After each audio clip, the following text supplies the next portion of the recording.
Hey guys, welcome back to Table Torque. This is one of the greatest inventions ever made in arm wrestling. In this video, let's discuss how the multi-spinner was discovered, how it can take your game to the next level, the different ways you can train with it, and how each of them will help you fight in the strap.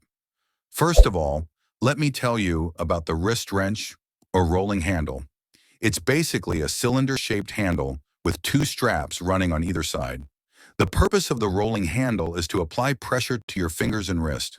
Some versions come with straps to lock your grip, so you don't have to worry about holding on.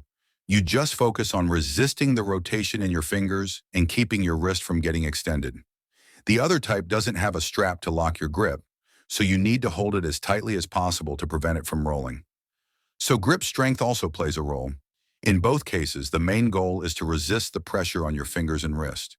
When using the rolling handle doesn't have the grip strap. At a certain weight, your wrist won't be able to flex against the load, so the work will fall entirely on your fingers. Devon isn't a big fan of this, claiming that we shouldn't train for grip strength in arm wrestling because it's unnecessary. Let me make this clear. Saying grip strength is useless in arm wrestling isn't wrong for people who perform well in straps. But in my opinion, it's not useless at all. If you can dominate without straps, grabbing your opponent's thumb and going straight sideways to attack their elbow angle? How is that a useless skill? Winning is what matters, and if you can increase your chances in multiple ways, why not? That said, the problem with using the handle doesn't have strap for grip is after a certain weight your fingers just can't hold it, and you'll need a handle with a strap to lock your grip. So train both. The multi-spinner is actually derived from the wrist wrench, or rolling handle. The rolling handle mainly resists cupping because the two sides are perfectly balanced by the straps. If one strap is removed, the entire load shifts to one side along with the cup. This is essentially what happens in a high cup and low cup movement. When you train with a regular rolling handle, all your fingers feel the same kind of pressure. But when you train with a high cup, where the strap is close to your upper fingers, the load is concentrated on your index, middle finger, and thumb. In a low cup, where the strap is closer to the supination side, the maximum load is felt by the ring and pinky fingers.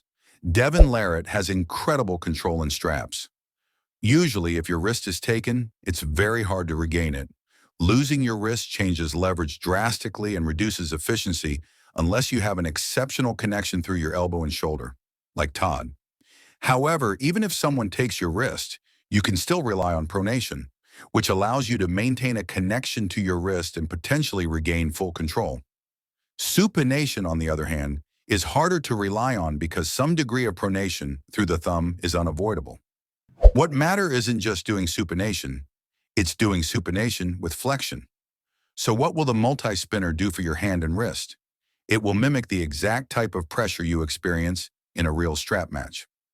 Multi-spinner can be trained in many ways when you train your high cup with it, in a way where your fingers are attacked more than your wrist, your index, middle, and thumb, along with your riser, are under pressure, and you have to resist it. In this video, Michael is attacking Devon's riser and primary fingers, which basically left Devon unarmed. He couldn't access the side with any kind of hand advantage. He tried to regain hand control but couldn't. When you're radially deviated, you're less likely to lose your cup because the pronation riser chain makes it harder for your opponent to attack your wrist. But when your radial deviation drops, it becomes much easier for them to go after your wrist. Any vector you need in a match should be trained in the same way you grip in a real match.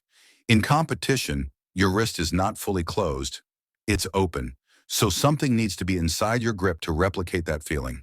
That's why I always say you should train with the multi-spinner using large handles. By large, Brown, I mean it should cover your whole palm, so as it rotates, your fingertips needs to be attacked. You can train with the multi-spinner in this angle, where you curl the weight and the finger commitment is higher.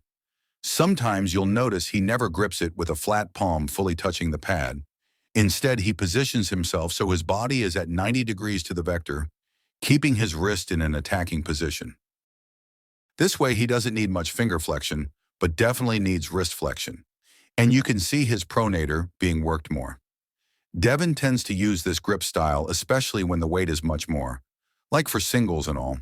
He locks his wrist in flex position and pulls, resisting wrist extension and holding tight with his pronator. Here, he doesn't have much finger containment, which is why he says that in straps, fingers become less important. Your wrist is what resists their rotation. Devon has said that he is extremely strong in this supinated position, typically the position where he traps opponents in a hook, because in the past he has spent a lot of time training there. The low cup doesn't just help with supination, it also plays a role in the top roll. Devon often uses his lower fingers to break open an opponent's grip in an open top roll. From my perspective, though, fingers are still important. Fingers are the pathway through which opponents attack your wrist, at least more on outside of straps. Weak fingers will make you vulnerable and force you into a defensive position, so training them is never a waste of time. You can do your curls in whichever position you prefer based on your training goals. I think you've now got a basic idea about the multi-spinner. There's still a lot more I could explain, but the video would get too long. If you want me to cover more, just drop a comment. That's all for today. See you later.